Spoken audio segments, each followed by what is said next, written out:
నమ్మకమే పెట్టుబడిగా, అన్నదాత సంక్షేమమే అజెండాగా గౌరవ ముఖ్యమంత్రి శ్రీ నారా చంద్రబాబు నాయుడు గారి నాయకత్వంలో రైతు కుటుంబాల అభ్యున్నతికి అంకిత భావంతో ముందుకు సాగుతోంది కూటమి ప్రభుత్వం.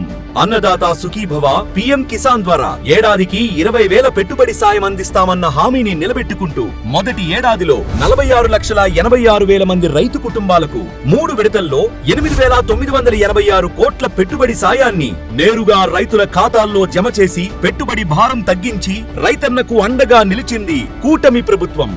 ఆ రోజు నేను చెప్పింది 20,000 రూపాయలు ఇస్తా ఉన్నాం. కేంద్రం 6,000 రూపాయలు, రాష్ట్రం 14,000. ఈ రోజు మీరు గుర్తుపెట్టుకోవాలి, కేంద్రం రాష్ట్రం 20,000 రూపాయలు ఇస్తామని చెప్పి మాట నిలబెట్టుకున్న ఎన్డీఏ ప్రభుత్వాన్ని గట్టిగా మీరందరూ కూడా అభినందించాల్సిన అవసరం ఉంది. ఇప్పుడు అన్నదాత సుఖీభవ విజయవంతంగా రెండో ఏడాదిలోకి అడుగుపెట్టింది. రెండో ఏడాది తొలి విడతగా 2026 జూన్ 20న 46,86,000 మంది రైతు కుటుంబాలకు ప్రతి రైతు కుటుంబానికి 7,000 రూపాయల చొప్పున 3,125.47 కోట్ల పెట్టుబడి సాయాన్ని నేరుగా వారి ఖాతాల్లో జమ చేసింది.